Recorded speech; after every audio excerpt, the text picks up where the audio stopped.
Welcome to the On the Run with Jess and Tom podcast. This is Jessica Taggart. And I'm Tom Conway. Welcome. Welcome. Well, we'd like to welcome our guest, Susan Eckert. Susan Eckert is the creator of the HER Rapid Transformation Method, the Framework Career Alignment Process, the Vision Method, how to put your dreams into action, the Flow Method, a formula for ease, creativity, and burnout prevention. She's the author of Intercultural Communication, a contributing author to the Wellness Universe Guide to Self-Care, Volume 3, 25 Tools to Achieving Anything. And she has an upcoming book, You 1.0, which we would love to discuss today. Welcome, Susan. Thank you so much for having me. I'm excited to be chatting with you guys. Yes, we love it. We are very happy to have you. You know, it goes back years and years since I've met you, and I've seen the grow and this transformation is just beautiful to see, Thank you so much. And I would say the same to you, Jessica. It feels like it's nice to have someone in my life who is also evolving continuously. You are. I'm growth averse, so I'm going to probably remain this way for some time. But I'm very comfortable with that. And so why don't you tell us a little bit about your journey to being the feminine soul whisperer? Wait a minute. What? I can hear whispering. Can you? I hear whispering. That's good that you can hear it, Tom, because that's very right brain of you. Yeah. Cool. No, so really, why don't you tell us about your process? What's been your journey here? So I don't know how many of your guests say this, but it started when I was born. We had another one that was similar. That's okay. I like that. So I came into this world as an introvert, inwardly focused, but also as an empath. And empaths are very sensitive to their environment, to energy, and I could see things that other people couldn't see. An intuitive that I didn't know was. So what I learned through all of those things is to honor and listen to your inner knowing. We all have an inner knowing, whether you're an introvert or an extrovert, whether you're an intuitive or not. But I believe we're all intuitive, by the way.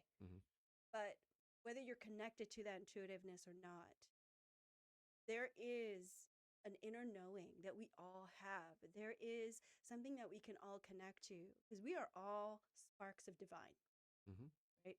Yep. So we're not separate from that. We are part of that. It's like we're the drop in the ocean, but we are the ocean. And so when we are still and quiet long enough, we get to tap into that inner wisdom, that higher wisdom that our higher self has access to. And sometimes they come as whispering, right? It's like you leave the house and that little whisper says, grab the umbrella. And you don't grab the umbrella because it's a sunny day and then you get caught in a downpour. Yeah. Right? Yeah. Does that happen to you? It does. And the funny thing is training your response to that whisper is so important. And I went through that as I began to explore, my spiritual side, 3 or 4 years ago, was learning to obey that what the Christian Bible would say is this still small voice, right? And you just hear that, and then learning to be obedient to that is a really incredible thing. And it's funny, it's something that I feel like I've gotten worse at in the last couple of years, where I used to respond to those things, and so, but I do know what you're saying, and yeah. So that is the whole point of this work that I'm doing now as the Feminine Soul Whisperer. I want people to get back to that inner knowing, and that some people call it intuition, some people call it it's God speaking to me, some people say it's the angels speaking, their guides, whatever you call it. We all have access to it. And when we're disconnected from it, what happens is we're looking to external sources for guidance. Right on. That is always going to lead us in the wrong direction, right? And to answer your question more appropriately, I let people define my life for so long. I was like a train on a track. Yeah. I listened to my parents. I had very strong, controlling parents. And they were like, and, they were like, you're going to do this or this. You're going to go to this school. You're going to study this. You're going to, so I went the classic path of I'm going to get my bachelor's. going to get a master's. I'm going to work in the top best corporate companies, right? I'm going to work that 9 to 5 because that is the track. Yeah. Only to get there, have success, graduate from really awesome schools, work for top companies, Yeah. and find my soul was shrinking. Not only was my soul shrinking, I started to physically become ill because I was so disconnected from who I really was. Now, so were you knowingly unhappy on a daily basis? Were you conscious of that all the time? Because I feel like people go through that journey, and I have, and I think we all have to a degree. But me personally, I didn't realize how unfulfilled I was, because you are following the formula, right? I had a similar situation where my parents didn't necessarily what school you were going to, but the assumption that we were all going to, go to high school, we were going to go to college, we were going to go meet a nice girl or guy, depending on our, what we were, and get married and then have kids. Like that was a canned formula. Like there was no, and we never thought to say that isn't for me. It was just like, oh, okay, it's good. That's what I'm doing. I'm relieved. I'll start doing that. But I didn't live every day knowing like, wow, I'm super unhappy doing this. Did you? I will tell you at first, and this is the danger in listening to these external. You don't realize that you're unhappy, you're uncomfortable, but you think it's because you have a shortcoming. Yeah. I'm not good enough. I have to get better so that this becomes something that I enjoy, right. so that I feel I'm in the right place, so that I feel like I'm doing a really great job. I was working against the grain of who I am. I felt like every day going into work, I remember standing in front of those huge doors, huge glass doors in the city, feeling like, okay, now is when the mask comes up. Oh, really? Yeah. Because you know me, I'm silly. I'm always laughing. Yeah. Right? I would have to be the corporate girl. Right. Really? Yeah, I don't picture that. And funny, I want to direct this actually at you for a second because I know you've had a journey too, but in a different way. Like I feel like you've always answered that person inside of you. Am I wrong with that assumption? Well, I always followed what that dream was, right? That little dream of mine. I'm like, okay, let me just leave the country first, right? Let me just follow my fashion passion at first brought me here, the fashion right? passion, yeah. The fashion passion brought me to New York, and I always had this thing inside of me that there was something else in the world, right? But at the same time, I didn't know what the difference was between me embracing my feminine or just being always driven by this masculine energy of doing, and proving yourself to be somewhere and be someone, right? So I never knew that I needed to take that space to let that feminine I actually want to voice. make sure we cover masculine and feminine energy. Right. here That's today, why, and she's the perfect person to bring this up. This is why I'm bringing it up because that feminine voice of mine was so quiet for so long, right? And so I adopted this role, and I adopted my masculine energy as being me, and it's not, and thanks to you, because I mean, you had opened my eyes in so many different ways, and that's one of the ways, you had opened my eyes to recognizing that I wasn't nurturing that side of me, right, for so long. And it hurts to be so like wanting to control everything from a position that's not who you are. That's not really who you are, right?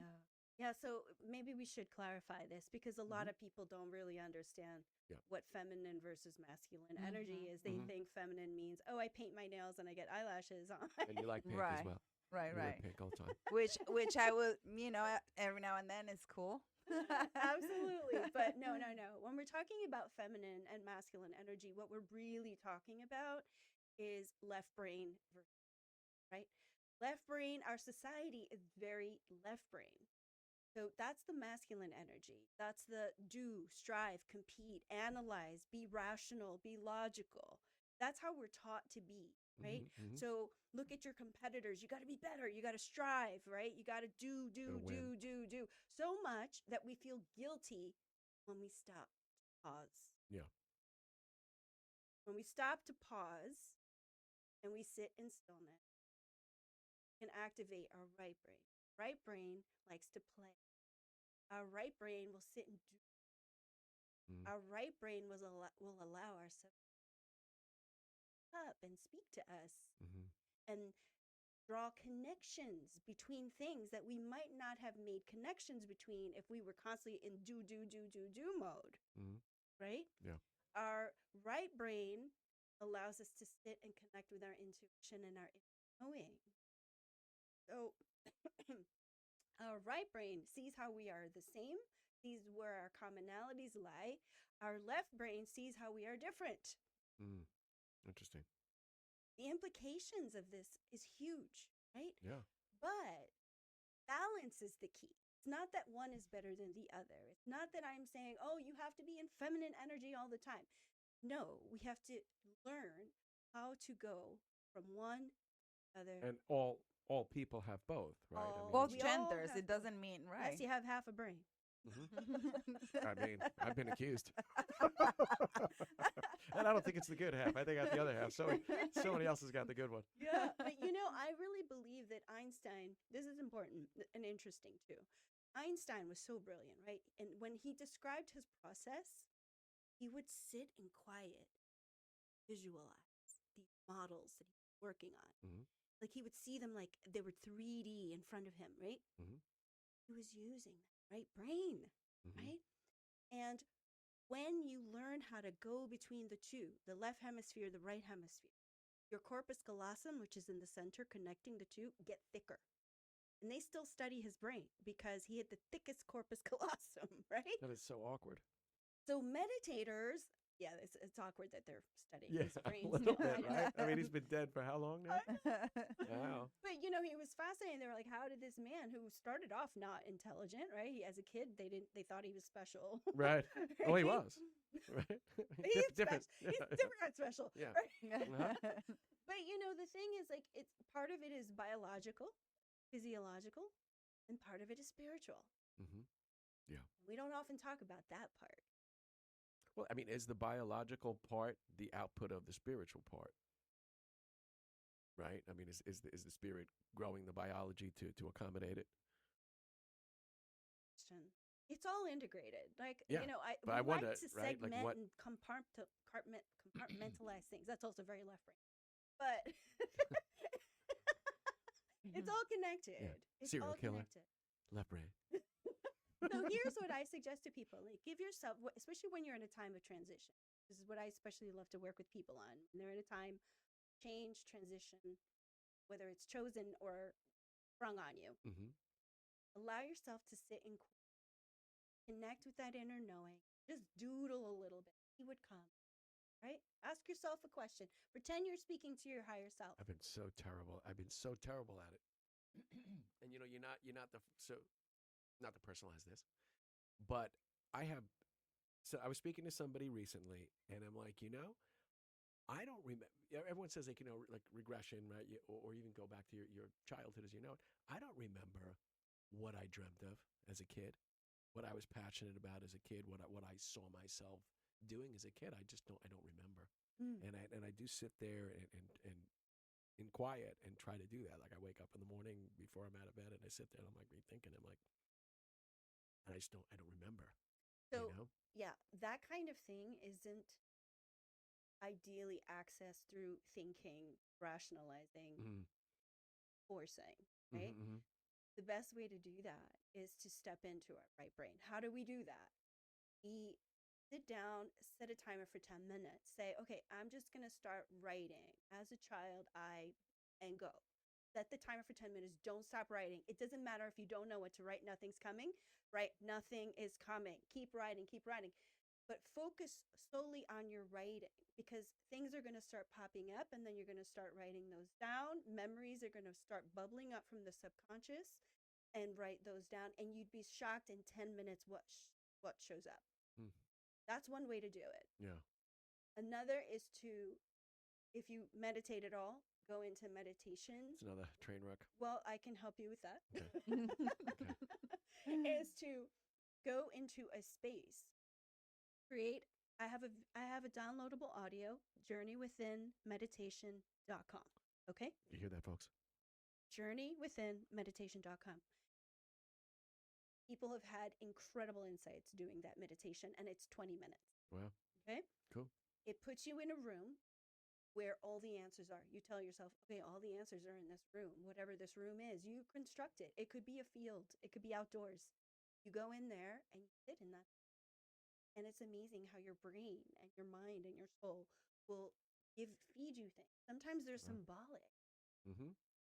but you write them all down when you're done and you reflect on them because your subconscious always wants to communicate with you.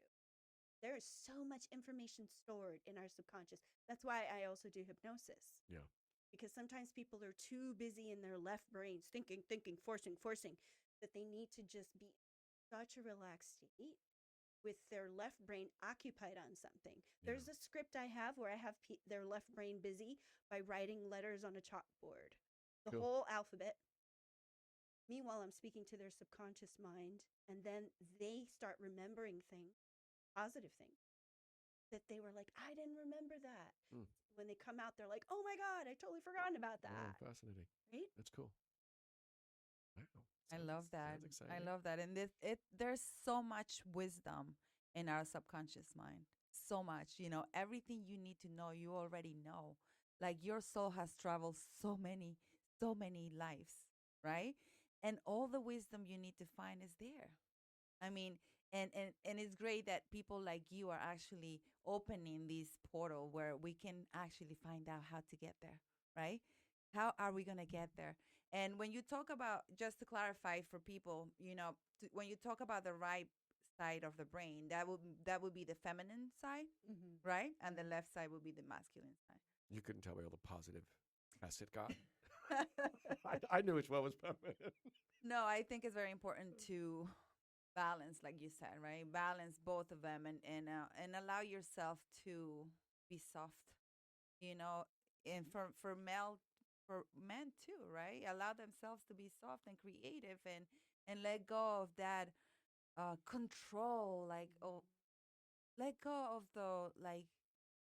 the patterns or whatever they tell you is supposed to be, right? And just go out of the road for a little bit. Yeah, you raise a really good point because a lot of men think that, oh, this feminine energy thing is for women.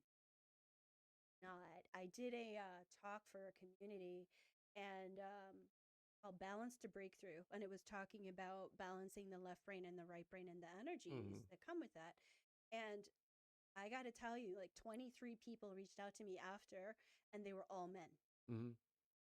And why? Because men are taught growing up, you have to be this, you have to be that, you have to be like the control, you have to be, logical and rational. Don't let your emotions rule you. Right. And so here I am saying, no, you need that balance. Mm-hmm. Right. And they were like, wait, this is different. Speak to me more about this. Right. Mm-hmm. How you reprogram that? It's. I mean, I feel like it's very challenging to reprogram that mindset, right? You were raised this way. Men don't cry. Men are whatever, in the home they have this role at home, right? And you don't do what women do, right? You don't cook, you don't do dishes, you don't make the bed. You let women do that, right? And I've seen it in my culture. It's so hard to break that pattern, It's in our society. It's like right? I Yeah. have 3 boys Mm-hmm. and they act that way.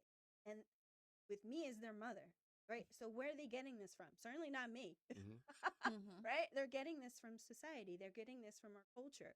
They're getting this from TV. But your question was, how do you reprogram it? Yeah.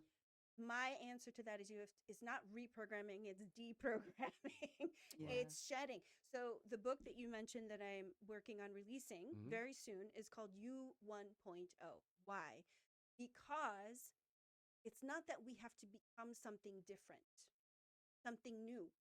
We have to unfold. We have to release the layers of social conditioning that have changed who we are, right? So I see it like layers of an onion covering up. You look at an onion, the outside's crinkly and orange. You have no idea what's on the inside unless you open it up. Mm. The purity of the onion is in the center. The purity of it. The purity of us is in the center. When we come to center, we reconnect with that. But that means we need to make space in our lives for quiet and stillness to reconnect with our inner knowing, which we know who we are. We know what we like. We know what excites us. And energetically, we get exhausted and this is when we reach burnout, when we are working against the grain, when we are in the constant mode of left brain doing, competing. Pause and play and rest and listen, because we all know what is for us and what is not. Mm. But external voices confuse us. Yeah. It is about not wanting to face it too. Sometimes you put yourself in situations that feel comfortable to the norm. They feel comfortable because this is what I'm supposed to be doing. This is what I'm supposed to be living, right? And you are afraid to confront yourself, not just the other person who's playing the roles with you. You are so afraid to confront your truth. You just keep on living in that discomfort. But here's what I have experienced. Tell me if you've experienced. A lot of times when people will say, well, I'm doing these things that I'm supposed to, I should do because it's more comfortable, because I know society expects this, my family expects this, whatever. You ask, when you say supposed to and should, does that make you feel comfortable? Really? No, of course not. No. So when they say they're comfortable, it's easier to follow what is expected of them. And you ask them, they've just become comfortable being uncomfortable. That's the norm. You know what? That's though? actually the norm. But I also think that, you know, that's also a way of expressing like, hey, I'm not living up to my potential in these areas, and I can tell you myself, and again, I could be qualified by any one of these things you're talking about, and so I'm part of the problem. But at the same token, knowing that there is a something where you're falling short of even your own standards for yourself, I think is important. So I'm definitely someone, I would use a supposed to phrase. I can't think of when and how right now, or that I should be doing. I mean, let's say I should be exercising, right? If I'm not, I know that it's beneficial for my body, for my mind, and everything, and I'm not doing it. And so it's a way for me to call back and say, hey, this is an action you need to take, you know? And again, I don't know how it fits into this kind of stuff, but I think that. Well, here's what I ask. When I work with clients on this, I ask them, okay, I want you to sit in your, close your eyes. Say, I should exercise. How does your body feel? Most people will say, tight, uncomfortable, Forced. rigid, right? There's tension. Yeah, but should and supposed to create energy that is not forward moving, expansive, opening. When you look at it and say, why am I not exercising? Is it because I'm tired? Okay, then maybe what I really should be doing is rest. Maybe I need to allow myself to rest, right? So when we look at the word should, there's always something underneath it. There's always something underneath. Who said, right? So I always ask my clients when they say, oh, well, I'm supposed to be doing this, or I'm supposed to be aiming for this. I'll ask who said. 9 times out of 10, somebody else said. They didn't say, somebody else said. So we have to get clear about what are our values and what is our definition of a successful day, a successful month, a successful career. Yeah, but again, that doesn't mean that external direction is necessarily misdirection. No, you know, here's the thing. You can decide you are in agreement with it, but it's still you deciding. Right? Yeah, I mean, I think you do anyway, whether it's not like you decide one way or another, either by doing or not. It's not like you hold the external guidelines as your benchmark and say, okay, no, put that aside and you start with you.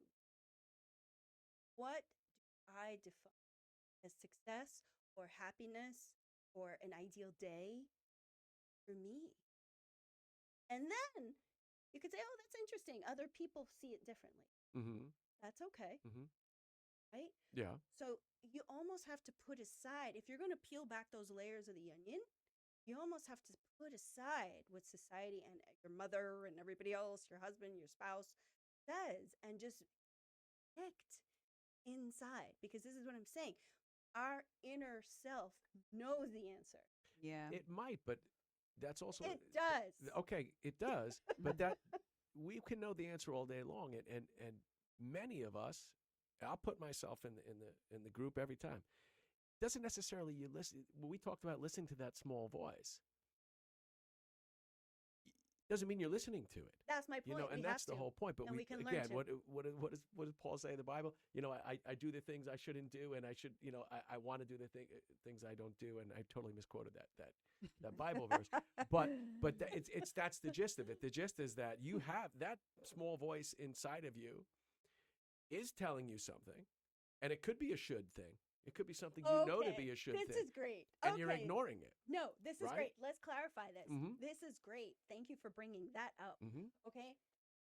We get confused with the Two voices. voices, yeah. Yes. I was going to say that. There's the voice of the ego mind, which the Buddhists call the monkey mind. The monkey mind is like, oh, you suck. You're not good enough at that. You're supposed to be doing that. Look at you. You gained 5 pounds. You're supposed to be going to the gym. That's the ego voice. Our inner knowing voice is so different. It's quiet.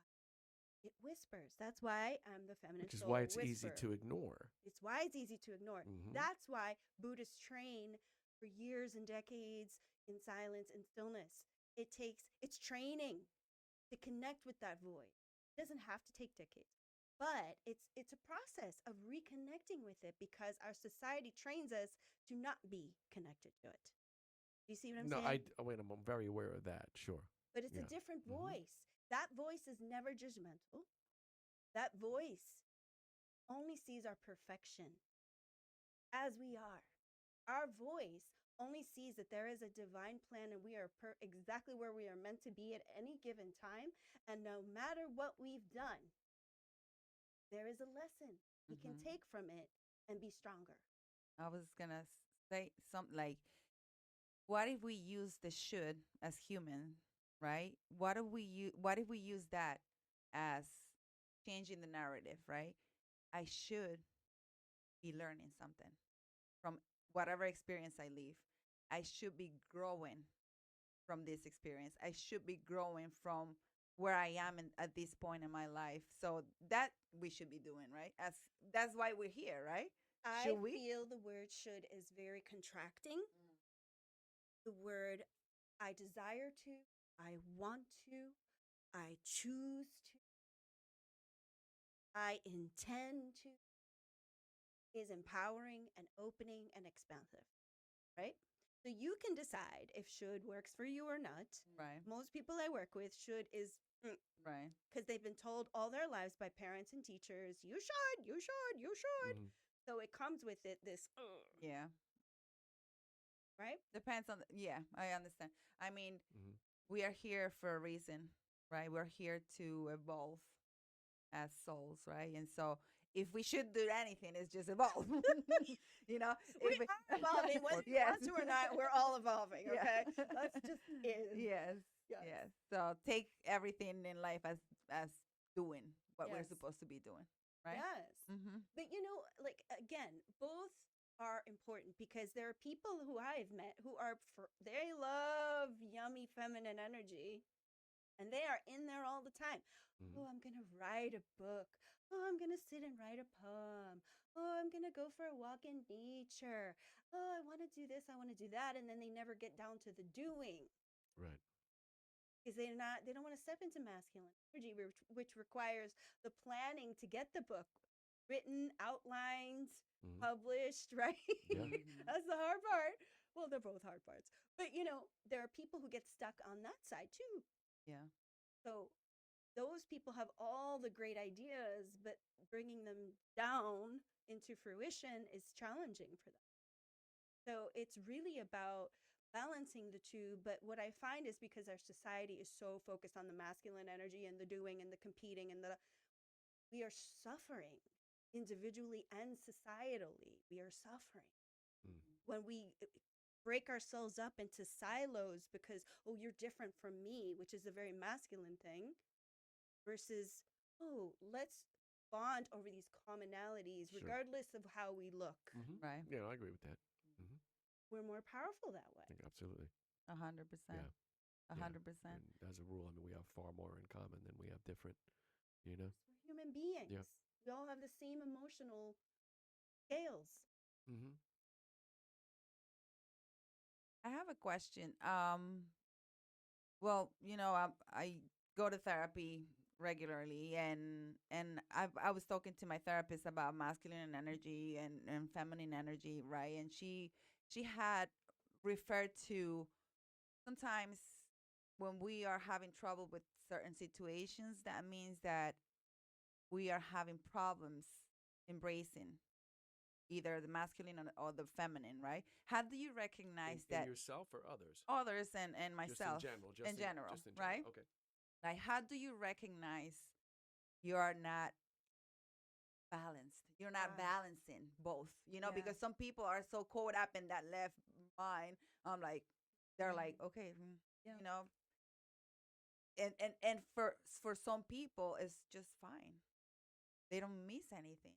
They're not lacking of anything, right? But the world outside of us see it, but we don't see it a lot of times, right? How do we recognize that we are out of balance?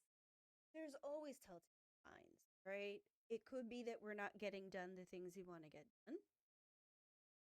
It could be that we are feeling exhausted and depleted all the time, right? So I see it as this beautiful, almost like I see this S shape, right? We go into feminine energy, our right brain, into stillness and quiet to say, what is it that I want? Okay, I want to write a book. Great. What is the book about? Ooh, let me visualize all the possibilities. Then we have to go right back into masculine energy. Let me write an outline. What could this look like? Let me do some research. What other books out there are like this book? How would mine be different? If we come across some other books that are like similar, be like, okay, I need more depth into this. I need more of me into this. Go back into feminine. Do you ask why you want to write the book?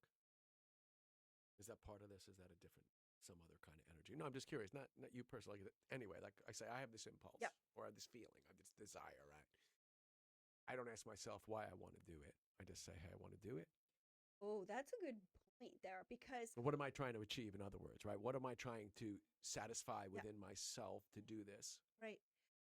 So part of what will ideally come out of that, what do I want to do? Write a book. Usually around that, when you're in that quiet stillness, comes a reason with it, right? Okay. I want to share them. I want to share my experience. I want to inspire others. Right. Right. It's you. And here's the interesting, right? So soon I'm going to be launching a podcast too, which is called The Feminist Soul Whisperer. And I've already begun interviewing business owners who, by listening to their intuition, set off on a whole different life track. Mm-hmm. And here's the interesting thing.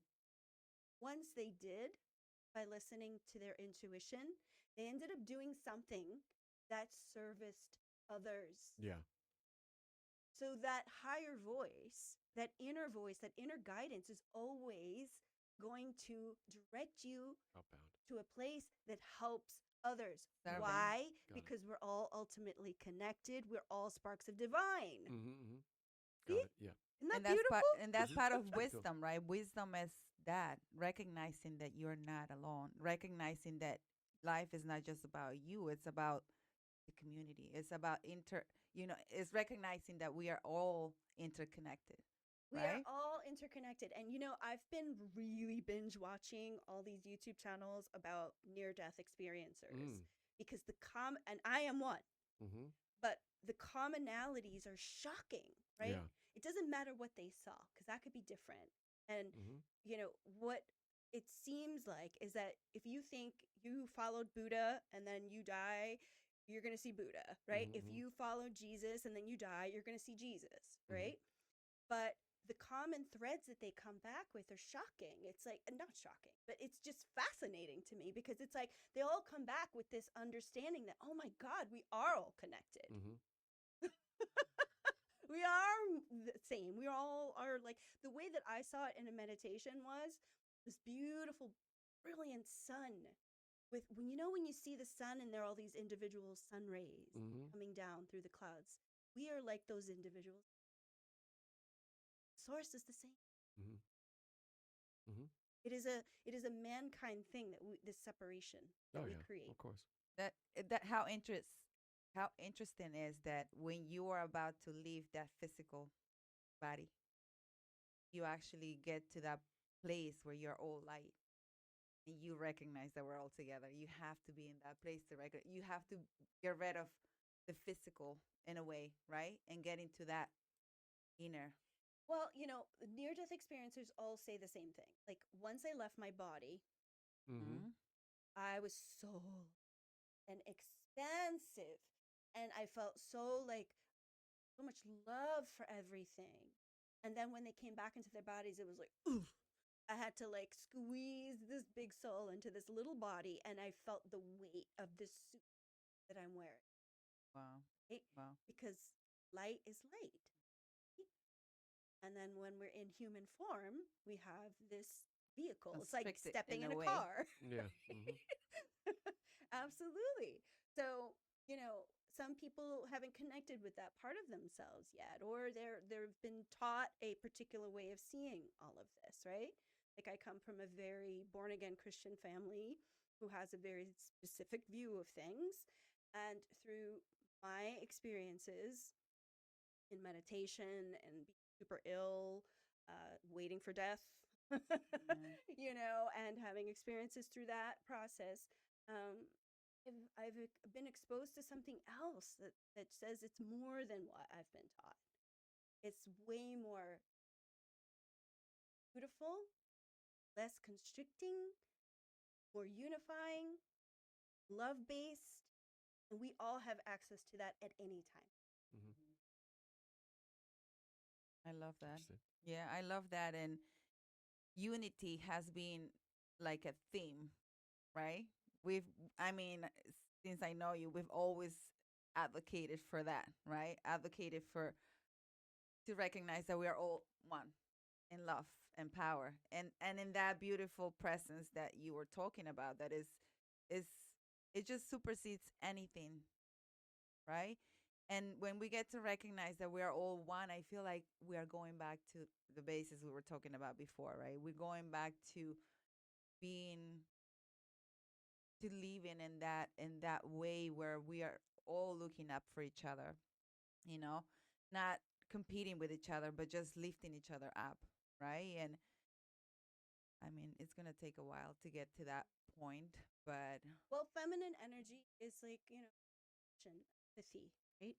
And interestingly, I read a Forbes article a Mm-hmm. couple months ago, going back to the business environment. Nice. Forbes article that said, here are the 11 leadership qualities leaders need now. And I looked at them. 8 out of the 11 fell squarely in feminine energy, right brain. Things wow, like compassion, empathy. Their employees, they interviewed like 2,000 employees, and they all said, this is what I look for in a leader. This is how I judge a leader to be good or effective. They were all feminine energy qualities. Mm-hmm. So the old idea of being an effective leader by controlling and directing and lording over people, It's still there. not going to work. It's not Good. effective. People leave. That's why I we're in the agree. state that we're in with like the massive exodus. 40% of employees who are employed right now say they have a plan to leave. Yeah. Right? Mm-hmm. You have women, talented women who have left corporate to start their own businesses, and they're being successful on their own. Mm-hmm. Corporations want to keep hemorrhaging talent I'm like not that. sure. I'm not They sure. got to figure it out, right? They got to, Mm-hmm. and this is why I left, right? I was like not comfortable in that type of environment. I was like, Yeah. I don't, I don't like this competitive do FaceTime, be here from 7 a.m. to 7 p.m. just because. No, doesn't make Yeah. Yeah. any sense. Hmm. It is a system that is not really hasn't been working for a while now, and I think a lot of corporations are changing in a way, right? Are going more into that compassionate culture. I mean, they're at least they're trying, right? Some are, some are not. I Yeah. think the forward thinkers, the ones who are, because listen, I was in organizational development in corporate, right? Hmm. So, change management Hmm. is tough. Like Yes. I liken it to this. You're trying to shift a culture. Hmm. That's like turning the Titanic, Yeah. right? Yeah. It's gonna Mm. take some time. Yeah. So, but it just takes a lot of organizations have very incompatible systems. Like they don't look at their all their policies and structures as a system, right? And that's a feminine energy thing too. So they have vision statement that says you have to this is what we value, teamwork. But Hmm. then the performance review Oh, yeah. It's rewards for siloism. independent. Yeah. Yes, Yeah. Yeah. exactly. Like you're 100%. saying you speaking out of both sides of your mouth, Yeah. like, Oh, right? generally. Yeah. So what are they actually promoting? They're promoting individualism. Cutthroat, Right. Yeah. individualistic. Individualistic, like Yeah. look at me, Yeah. right? So it's like it's so obvious to somebody who's a systemic, right? Hmm. Who's Hmm. like, I see all the connections. I'm like, And I think feminine if you energy. want to talk about why most people or many people leaving corporate, it's exactly that, because people are generally intelligent. They sense the disparity between what you do and what you say, and nobody wants to Mm. be part of an organization like that. You want to see people that are ethical leaders, regardless of maybe you don't agree with their viewpoint, but at least they execute what they say they believe, right? They live up to their own standards, and many times that is not the case. I can tell you that from Yeah, and then personal experience. you have the leadership who's role modeling the wrong Yeah. behaviors, right? I've seen that. And it's listen, the worst thing is somebody stays and they're disengaged. Hmm. They're like, I'm going to do just enough Yeah. Mhm. Yeah. to keep my job, but they're Yeah. not really giving you great ideas. They're not moving the business forward, right? I mean, So, many times the culture dissuades it, right? And you ruin good people that way. There's a lot of times I think most people step up to the plate and they take a position with the idea that they can do well, mhm. they can make change, they can create something within their area of influence, which is, as a manager, is every area in the country, a company rather. Um, and so you're that could be stifled with the wrong people, and it is often stifled with the wrong people. Absolutely. And not only stifled, sometimes it's just not, it's like, see it as this jar that has a closed lid, right? You have all this talent beneath you, but you've not opened up the lids. And so you don't have access to the wisdom that they have, right? Hmm. So, like, I am an introvert, and what I experienced in corporations that valued very much like our school system values people who are outspoken, who are the first to raise their hands Hmm. and say something, which tend to be extroverts, Sure. right? Hmm. You're not tapping into the deep thinkers who are the introverts Hmm. because they're not going to compete with Hmm. the people who are constantly making their voice heard, Right. right? So now you've missed out on almost 50% of the population because Hmm. introverts are anywhere between 40 and 50% of the population. Hmm. Yeah. I mean, as a corporate leader, right, you're looking to defend them a little. You're looking for someone who's going to do the work, right? You need these people to do the work. And so if I raise Yep. my hand, if I'm the guy that's always raising my hand, Yeah. I get the work. And you may not want the outcome of my work, but I'm the one doing it, right? And other people like Yeah. me are Yeah. steering this thing, Yeah, and so it's real absolutely. difficult. And this goes back to feminine leadership, right? Because feminine leadership also says, because I have empathy, compassion, I'm interested in people's development around me and building community, I'm going to make sure that everyone is heard. Hmm. Right. Yeah. I love that.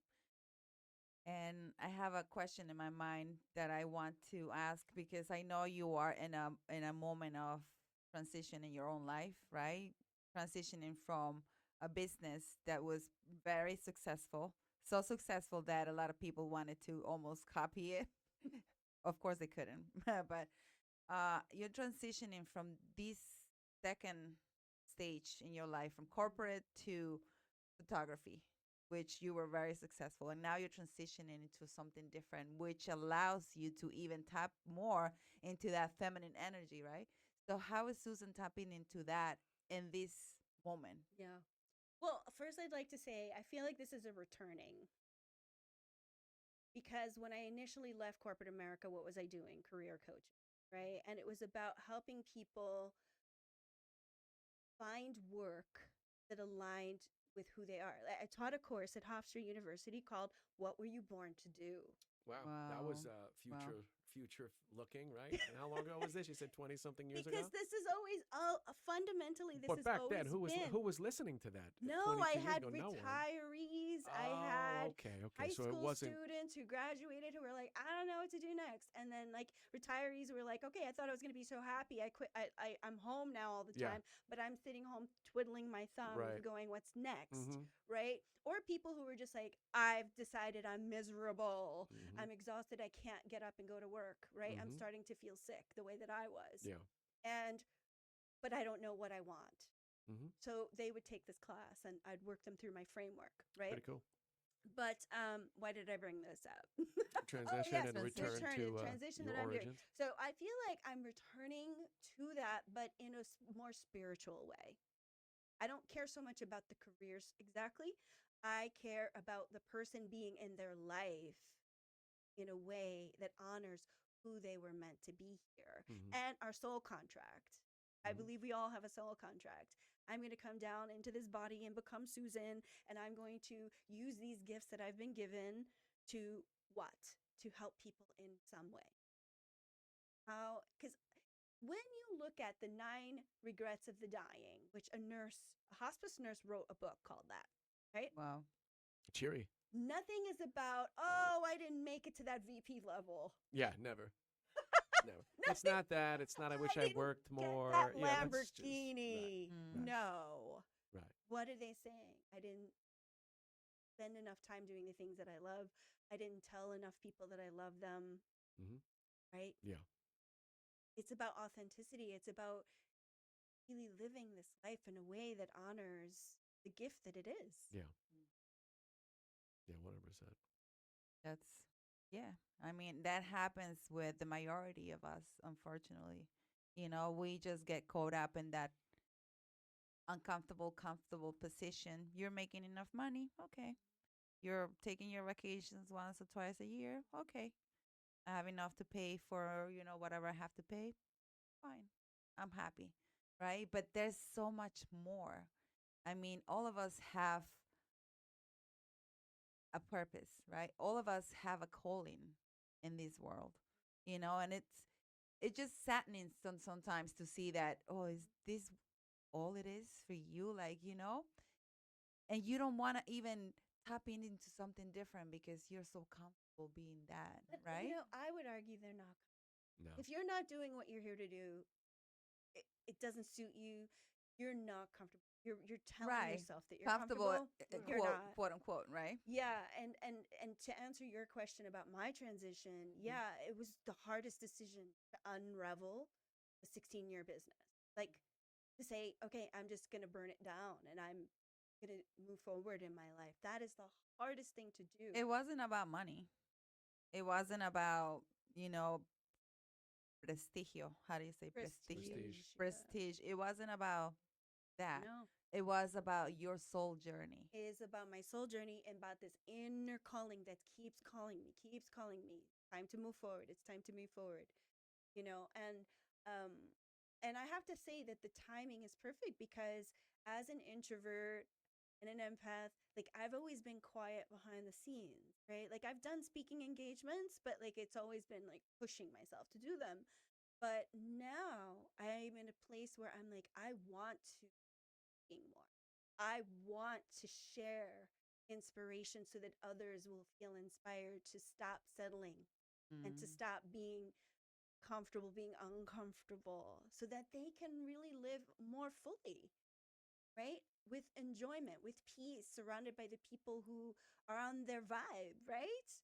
Mm-hmm. Yeah. Like we saw that today in the networking group that we went to, right? When you're around people who vibe with you, like it's like this buzz that you get. Yeah.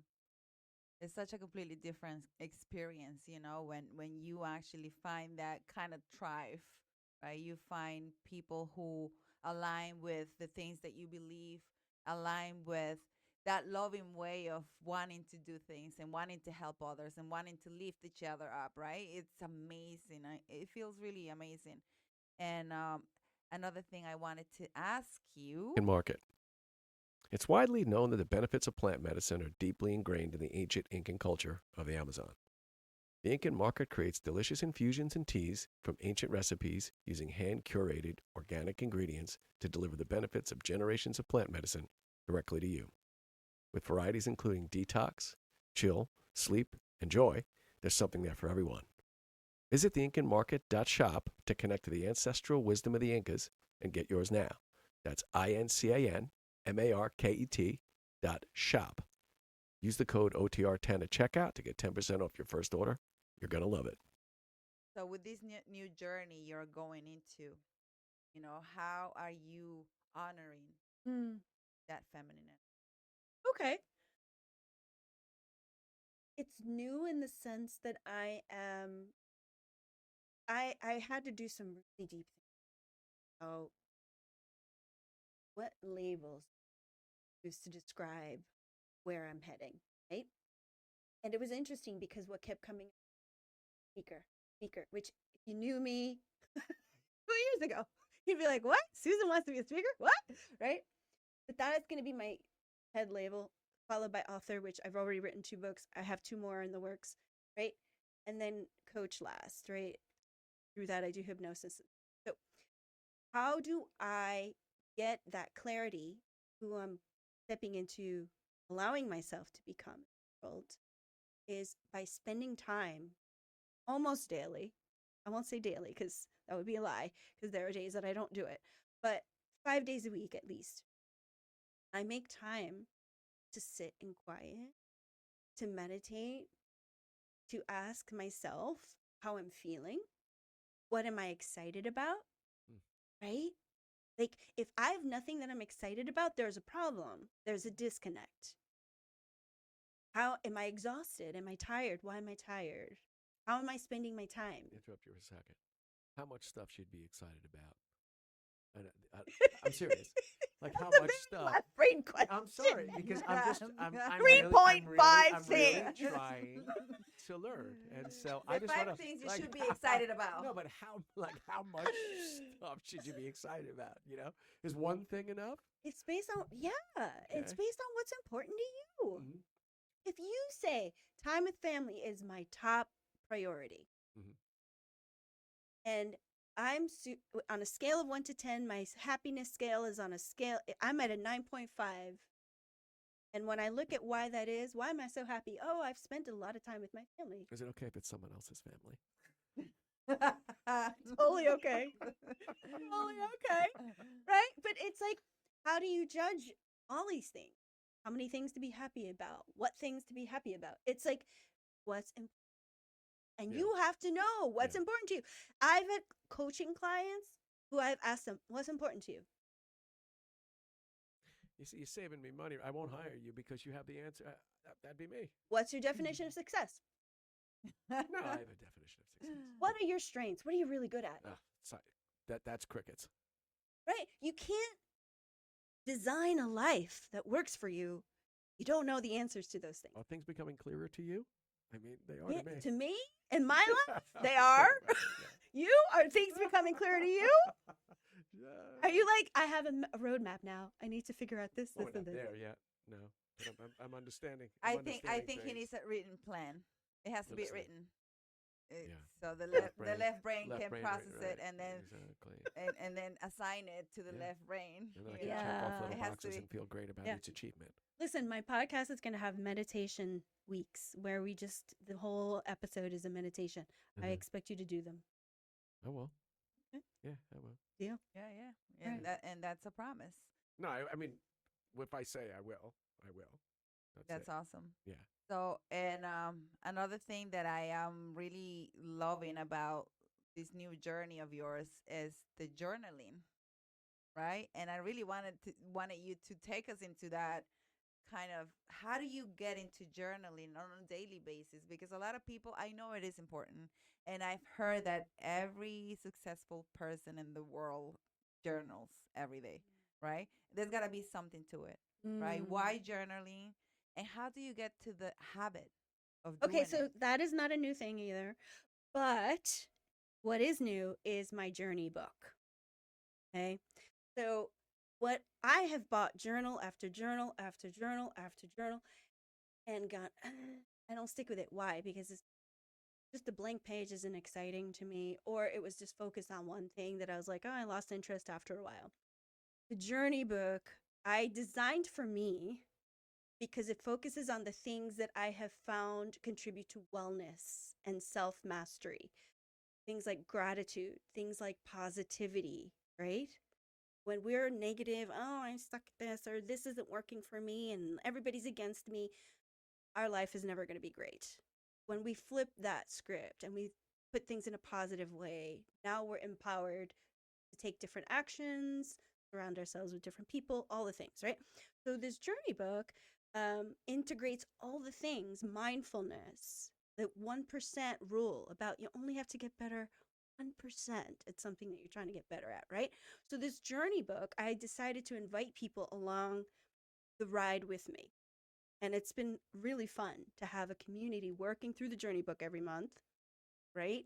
On these things. So it's self awareness, it's reflection. So here's the thing, you could learn something about yourself and then forget about it Sure. and just keep going back to business as Yeah, yeah, usual. yeah.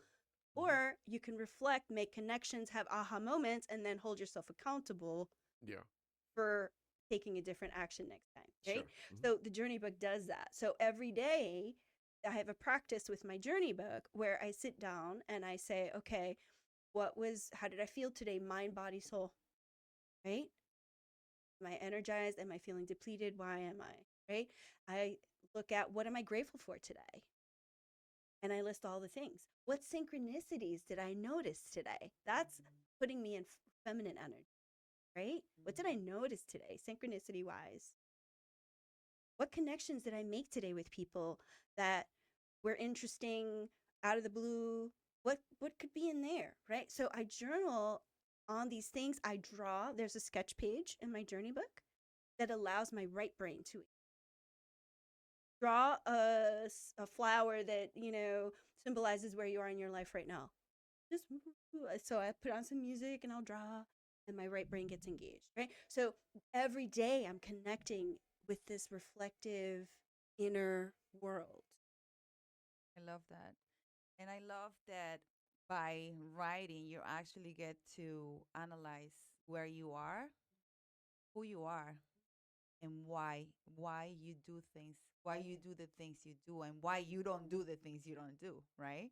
Yeah, and even that is from a place of self-compassion. So Yeah. there are journal prompts in the book that encourage people to, to reflect on things from a compassionate way, right? Like if there's something you didn't get done this week that you thought you were going to get done, how could you flip that and reframe it in a way that, okay, I didn't get this done, but I spent time on this, which was important to me, and this good thing came out of it.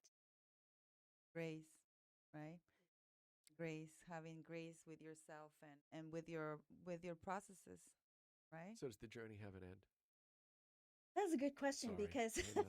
There it is again. We're always journeying. Well, now I'm Life curious. is a journey, I mean, how so does we're always yeah? Do you just open up another book, maybe we keep should going? always be reflexive. Whether you don't have to write it down. Like there are days that I don't write words. I just draw. Hmm. I'll just draw and color. I put coloring pages in there because sometimes symbols or colors are just as expressive, right? And that when you get into drawing and sketching, coloring, you're in your right brain. Hmm. So all of it is designed to step into feminine energy. Now, is the idea that you will review this journal to understand it greater? Is it real time development? I mean, how do we use this I product? think different people are going to use it in different ways.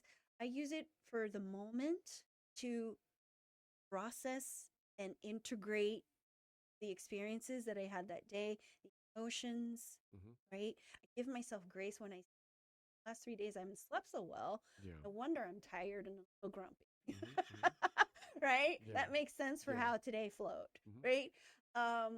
But if I want to go back, it's, I think probably like if in another 6 months, if I look back, Yeah. I'm going to see so much that I'm like, that all makes sense, right?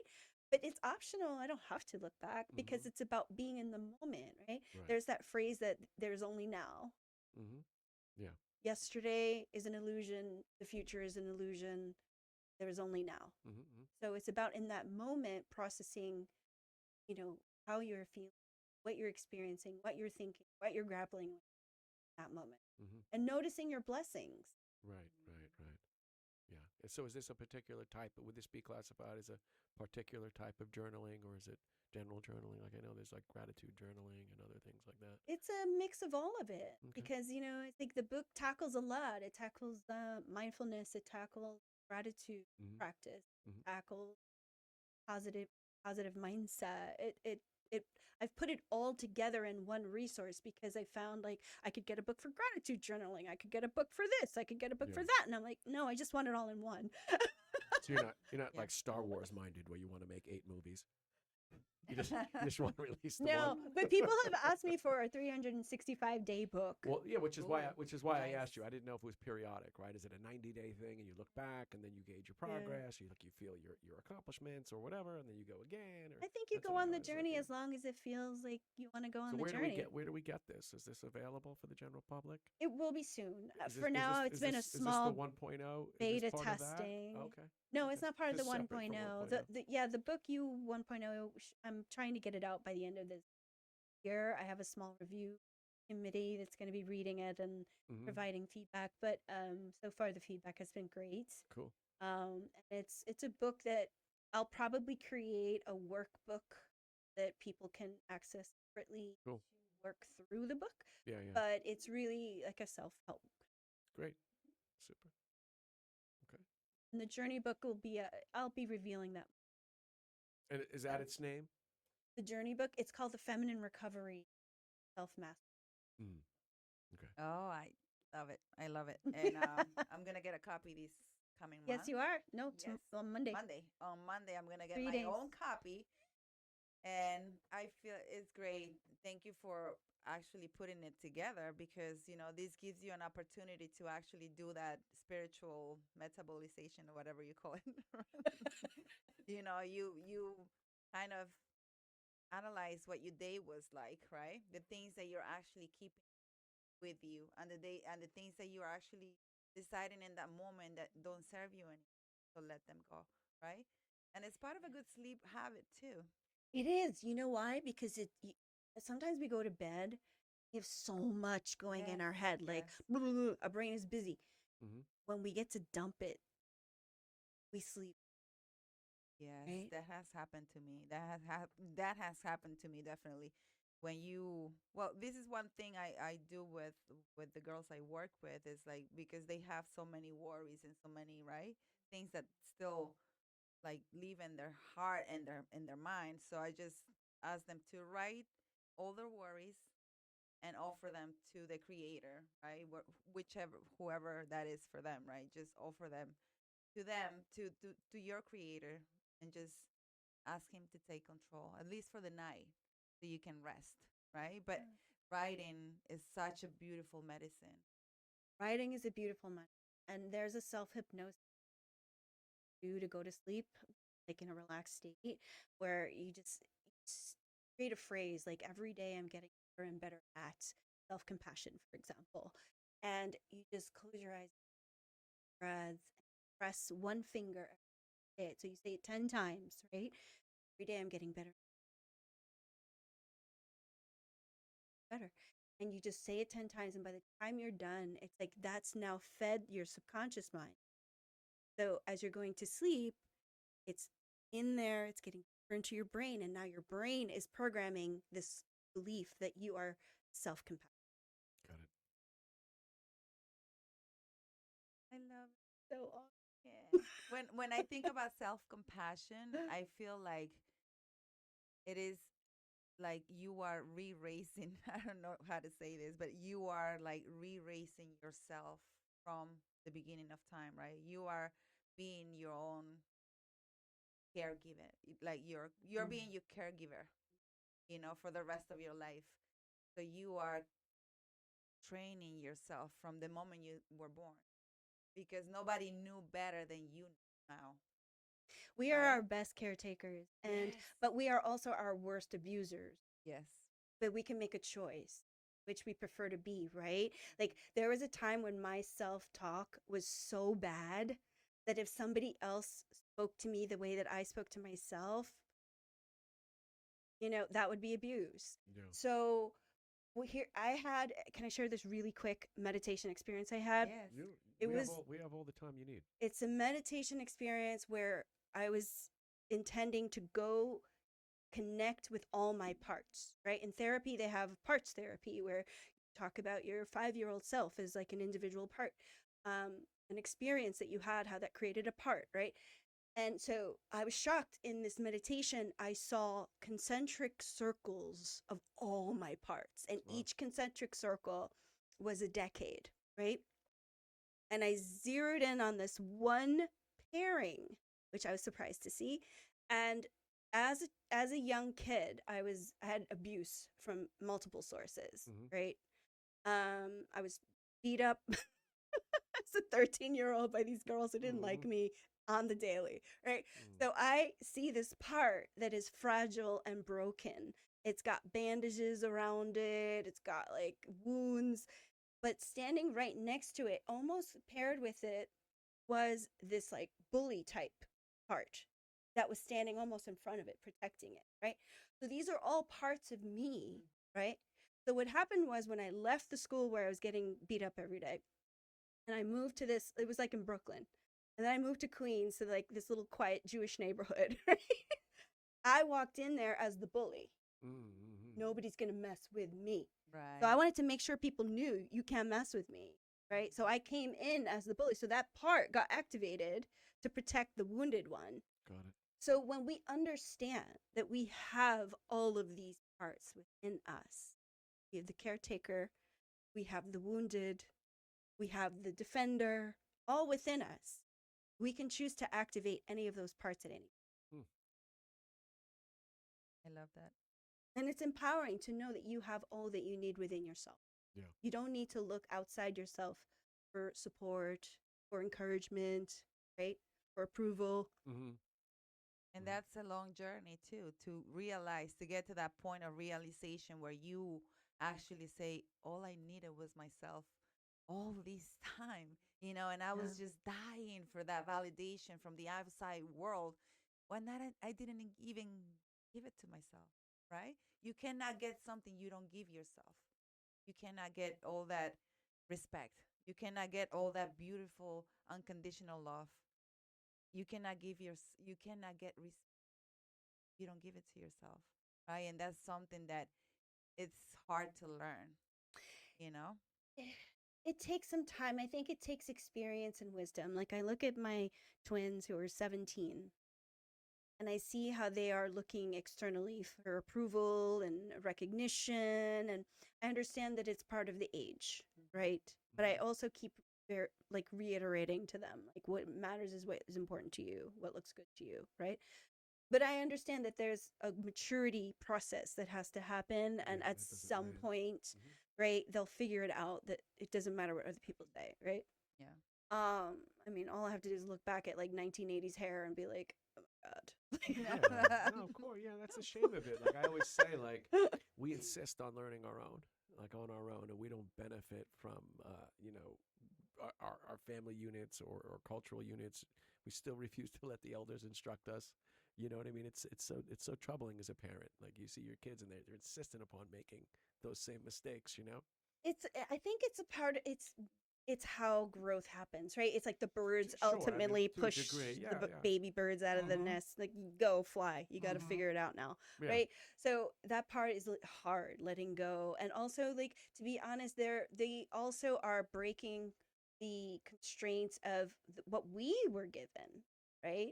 It's like sometimes the view of things is very limited, and that's what we've been taught, right? Like I have part of my family is Caucasian Southern, who they were taught certain things about race, Sure. right? And thank God my grandmother didn't listen. Yeah. But it's if she had continued with that thinking, Yeah. I wouldn't be here, Right. right? So sometimes the next generation has to figure things out for themselves because they have a more expanded, open mind about things, Yeah. and that's natural. So, and we as parents have to let that go. We have Yeah, to. yeah. I guess I don't know if I was expressing it the way I meant to. I mean, yeah, that's part of it. What I mean is when you've had those experiences that are harmful Mm. or not beneficial, let's say at the least, and nobody listens to their parents. Yeah, right, mom. Yeah, Yeah. dad. Yeah, whatever. And Yeah. they're gonna go out and do that exact same Yeah. fruitless thing. They have to learn it for themselves. But what I have found works better than telling them, here's how you should be thinking instead, is asking, how does it make you feel when they say this Mm-hmm. and you feel different? Mm-hmm. And then it causes them to reflect on their inner world. So Mm-hmm. I'm prompting them to reflect on their. Mm-hmm. That's smart. How does that make you feel? Mm-hmm. Thought of it. Yeah. And then they can go into their thinking process. Yeah. Yeah. I mean, at that age, everything is about the outside. They haven't even started to even get to know who they really are. Right. So everything is about the outside world and whatever everybody else thinks of me or whatever everybody else is labeling me as. That's what I am. Yeah. It's tough. And they're boys too, right? Yeah. So they're taught to be external, look externally, like think 5 out of 6 of my friends dress this way. Yeah. Right? Yeah. So, it's like I'm the quiet voice that's just like, oh, well, how does it make you feel about it? Like, I'm encouraging them to tap into their emotions. Yeah. Yeah, authenticity. I think if we encourage authenticity from day one, I think it'll be a little easier, right?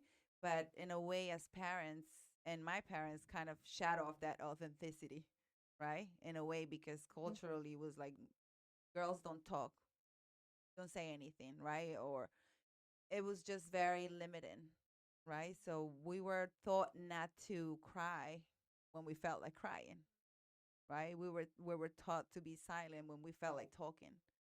And so that robs you from your authenticity, right? And then you see the world and you want to be like the rest of the world because I don't like what I am right now, right?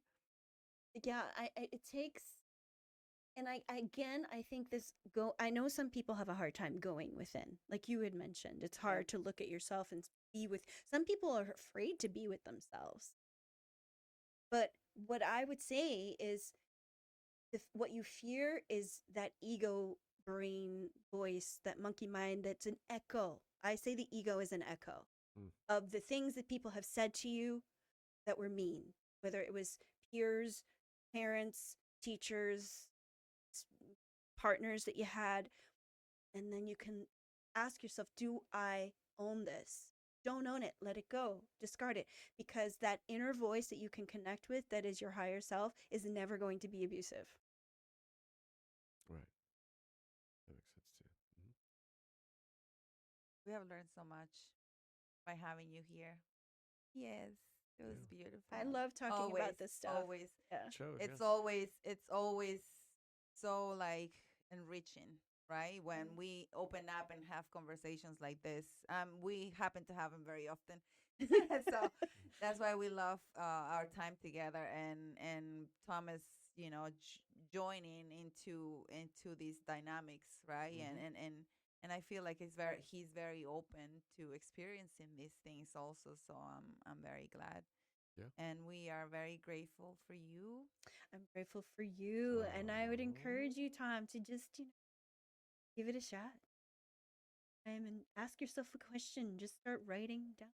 Yeah. Whatever No, comes. I'm interested in journaling. See what I'm comes. interested in journaling. I've heard a lot about that, not just from you, but from a lot of people, even in terms of getting over trauma and stuff like that. There's so much data that says how powerful the written word is alone. It is. Right? Just the written word by itself excludes that. And also know that the subconscious speaks, right? Like the one time, I remember this one time, I was in the city at an event, and I just went off, and I set my timer for 10.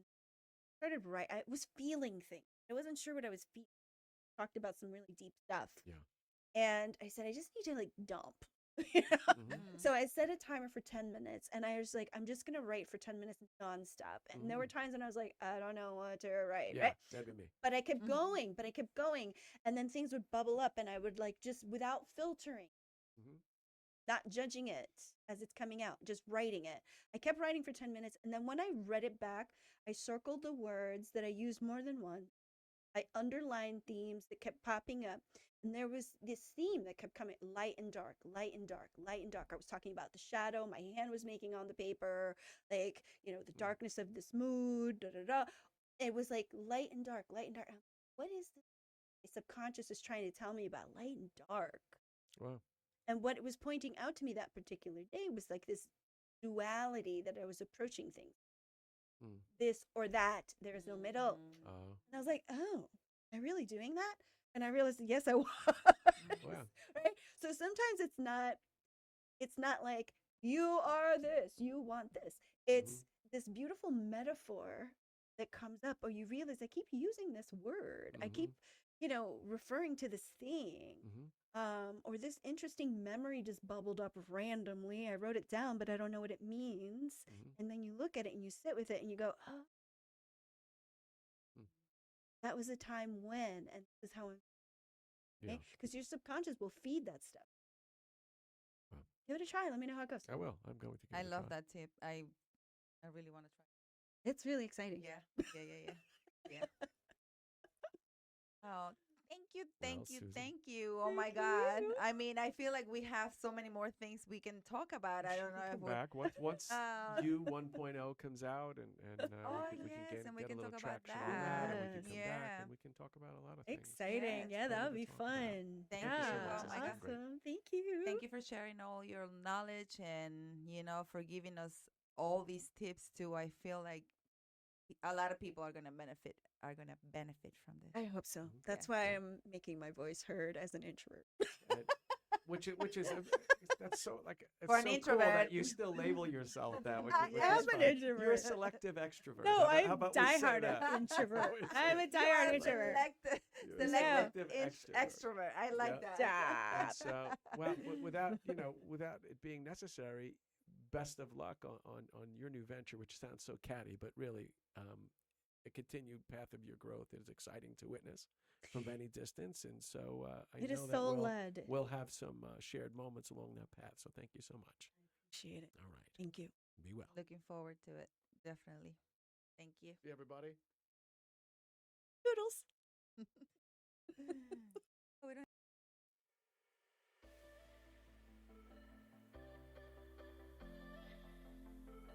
Hey everyone. If you enjoyed this content, Jess and I would be very grateful if you would subscribe to our podcast on Apple Podcasts, Spotify, or wherever you access your podcasts. Subscribing is the best way to support us and make sure we continue to reach the people who can benefit from the information we share. We also invite you to follow us on social media. We are On the Run with Jess and Tom on YouTube, Instagram, Facebook, and TikTok, and OTR Jess and Tom on X.